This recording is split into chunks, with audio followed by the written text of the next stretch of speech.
So they arrested him and led him to the high priest's home, and Peter followed at a distance.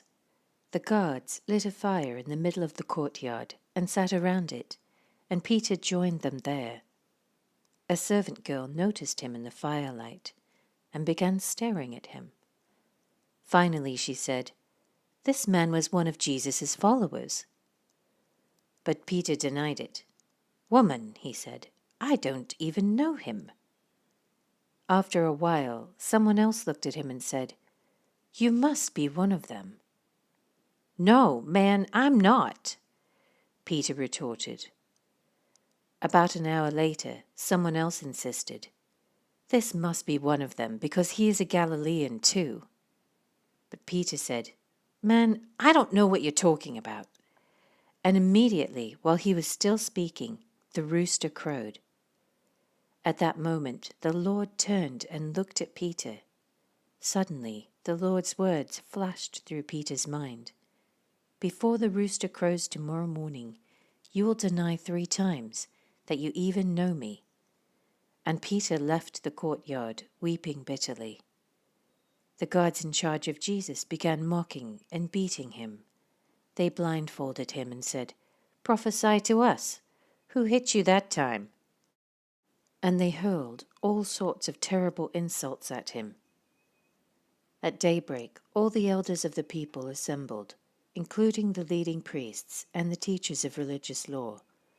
Jesus was led before this high council, and they said, "Tell us, are you the Messiah?" But he replied, "If I tell you, you won't believe me. And if I ask you a question, you won't answer. But from now on, the Son of Man will be seated in the place of power at God's right hand." They all shouted, "So are you claiming to be the Son of God?"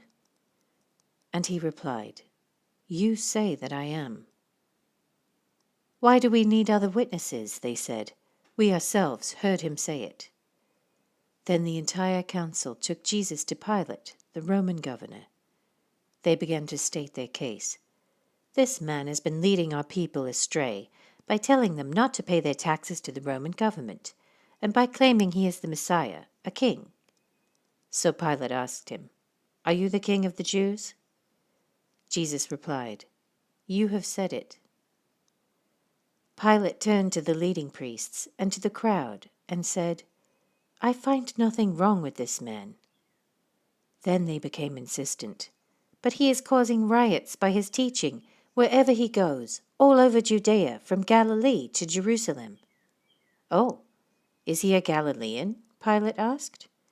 When they said that he was, Pilate sent him to Herod Antipas, because Galilee was under Herod's jurisdiction, and Herod happened to be in Jerusalem at the time. Herod was delighted at the opportunity to see Jesus, because he had heard about him and had been hoping for a long time to see him perform a miracle. He asked Jesus question after question, but Jesus refused to answer.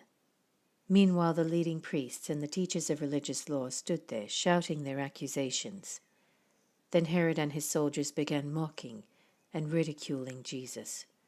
Finally, they put a royal robe on him and sent him back to Pilate. Herod and Pilate, who had been enemies before, became friends that day.